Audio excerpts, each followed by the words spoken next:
நம்மை விட நம் குழந்தைகள் புத்திசாலிகள். நம்மை விட இந்த இளைய சமுதாயம் மிக புத்திசாலித்தனமாக இருக்கிறது. என்ன, அவர்கள் பாணி வேறு, அவர்களுடைய அணுகுமுறை வேறாக இருக்கிறது. அவர்களுடைய அணுகுமுறையின் அடிப்படையில் சில வார்த்தைகளை அவர்கள் பாணியில் சொல்லக்கூடியவர்கள் வாழ்க்கையில் சிறந்த மனிதர்களை வளர்த்தெடுக்கிறார்கள்.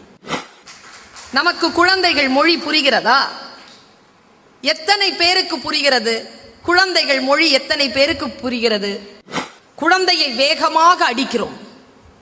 குழந்தை தவறு செய்தால் குழந்தையை வேகமாக அடிக்கிறோம். அடியை வாங்கிக் கொண்டு ஓரத்தில் அழுது கொண்டிருந்த குழந்தையை அழுவதற்கு அனுமதிப்பதில்லை நாம். அழுறையா? இவ்வளோ தைரியமா வந்துருச்சு அவனுக்கு? மூச்சு விடக்கூடாது, அடிக்கிறோம். அடிச்சிட்டு அதுக்கப்புறமா அப்பாங்கெல்லாம் ஒரு வேலை செய்வாங்க. இங்க வா, இனிமேல் செய்வியா? செய்ய மாட்டேன்ப்பா. சரி, உள்ளேந்து போய் பைக் சாவி எடுத்துட்டு வா. அந்த குழந்தை போய் பைக் சாவி எடுத்துட்டு, ஐஸ்கிரீம் சாப்பிட்றியா? வேணாம்ப்பா. சரிப்பா, வா போலாம். கூட்டிட்டு போய் ஐஸ்கிரீம் வாங்கி கொடு. ஐஸ்கிரீம் நடுங்க, கை நடுங்க அதை வைத்துக்கொண்டு அப்பாவை பார்க்கும். சாப்பிடு, சாப்பிடுகிற. என்னைக்கா யோசிச்சு பார்த்துருக்கோமா நம்மளை யாராவது அடிச்சு, இங்க வா, உள்ள போய் பைக் சாவி எடுத்துட்டு வா, ஐஸ்கிரீம் சாப்பிடலாமான்னு கேட்டா நாம என்ன செய்வோம்? கொஞ்சம் யோசிச்சு பார்க்கறீங்களா? நான் யோசித்து பார்க்கிறேன். அந்த பிள்ளை மொழியை யோசித்து, அந்த குழந்தையை யோசித்து பார்க்கிறேன். குழந்தை தவறு செய்கிறது, தவறு செய்த பிறகு தண்டனை அனுபவிக்கிறது. யார் தன்னை தண்டித்தார்களோ அவர்கள் பேச்சை மறுபடியும் கேட்கிறது, அவர்கள் மீது மறுபடியும் அன்பு செலுத்துகிறது. இந்த தன்மை குழந்தைகளுக்கு மட்டும்தான் கிடைக்கிறது. ஏன் தெரியுமா? தவறு செய்யும் குழந்தைகளை பெரியவர்களுக்கு தண்டிக்க தெரியும். தன்னை தண்டிக்கும் பெரியவர்களை குழந்தைகளுக்குத்தான் மன்னிக்க தெரியும்.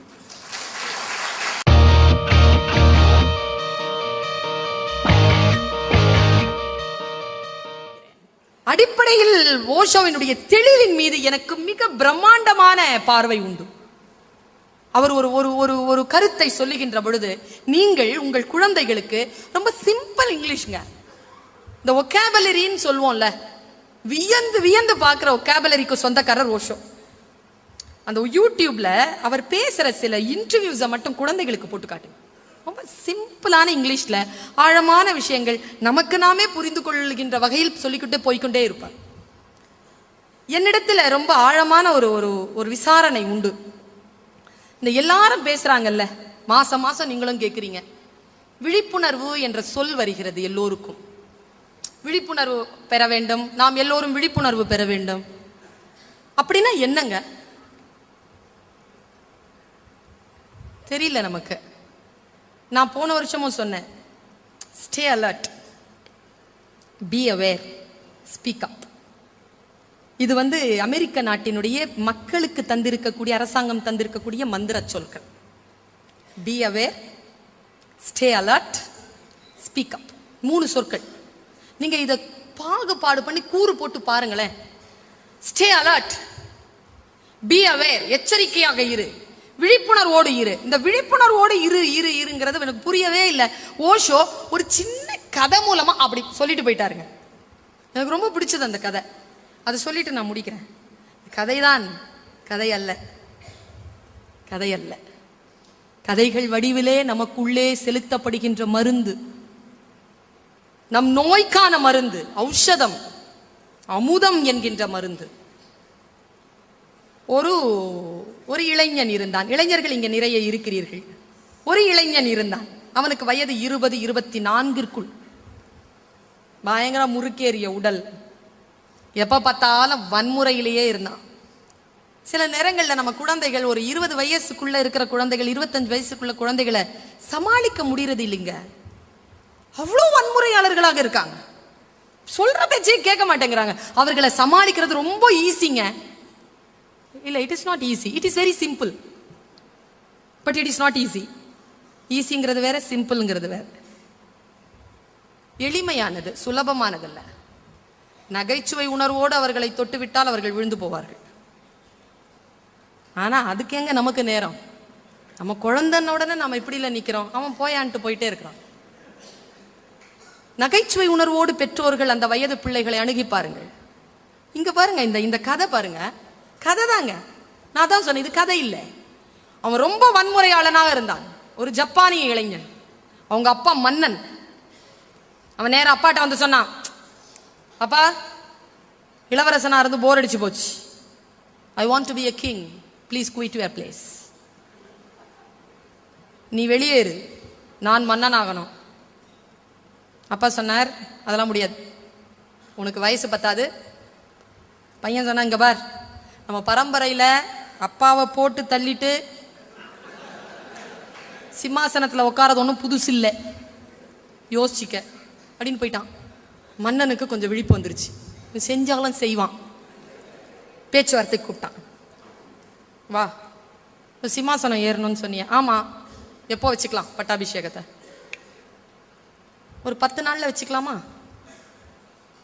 10 நாள், நாளைக்கே வச்சுக்கலாமே. 10 days.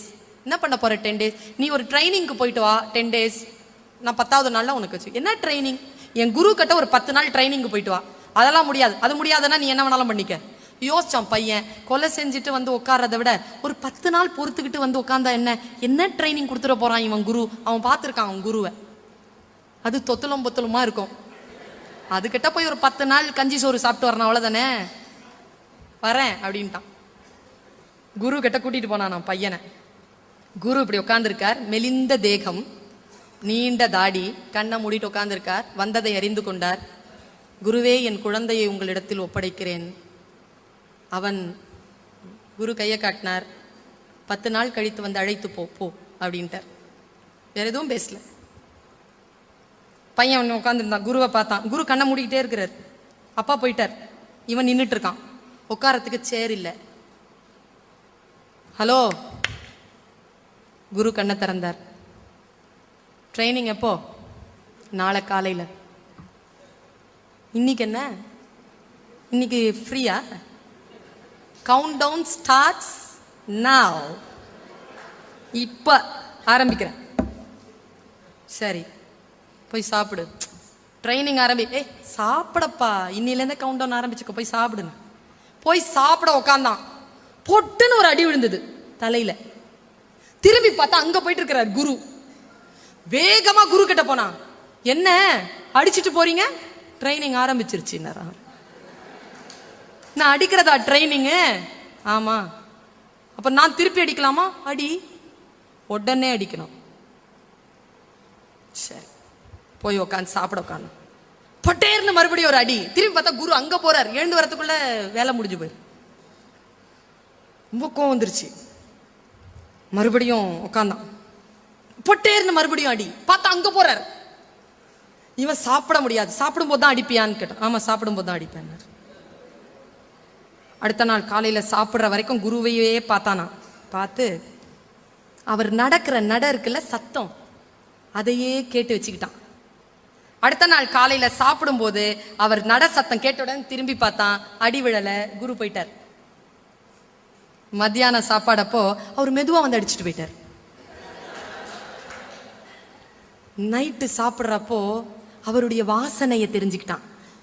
அவருடைய உடல் ஆடையின் சரசரப்பை அறிந்து கொண்டான். நைட்டு அவர் வரும்பொழுது அவருடைய வாசனையும் அவருடைய காற்றும் அவருடைய மூச்சு காற்றும் அவர் உடல் சரசரப்பும் தெரிந்து போயிட்டு திருமண உடனே அவர் போயிட்டார். நைட் அடி வாங்கலீங்க. அடுத்த நாள் காலையில சொன்னா, இரவு நான் அடி வாங்கல, நான் போலாமான்னு கேட்டான். இல்ல, இனிமேல் நீ தூங்கும்போது அடிப்பேன்னார். தூங்கும்போது இந்த பெற்றெடுத்த தாய்மார்களுக்கு தெரியும், இந்த குழந்தை பக்கத்துல தூங்கும், ஆனா நாம தூங்க மாட்டோம், அந்த விழிப்போடையே இருப்போம். அதனால தான் ஓஷோ சொல்கிறார், பெண்மையை உணராமல் ஆண்களே உங்களுக்கு ஞானம் சாத்தியமில்லை. அவர் சொல்றார். அவர் சொன்னதுதான், நான் சொன்னதில்லை. இந்த விழிப்புணர்வோடு இருப்பது. ராத்திரியில அடி வாங்கி எந்திரிக்கிறான். இந்த மார்ஷல் ஆர்ட் கத்துக்கிறவங்க பக்கத்துல உட்காந்தாலே எழுந்திரிச்சு அடிப்பாங்க, பார்த்திருக்கீங்களா? இந்த கராத்தேல இருக்கிறவங்க பக்கத்துலயே போக கூடாது. தூங்கும் போது தொட்டால எந்திரிச்சு பட்டார்னு அடிச்சுட்டு தான் எந்திரிப்பானுங்களே. விழிப்புணர்வோடு படுத்திருப்பாங்க. இவன் அந்த விழிப்புணர்வை கொண்டு வந்தாங்க. தூங்குறான், ஆனா தூங்கல. அடுத்த நாள் நைட் அடி வாங்கலைங்க.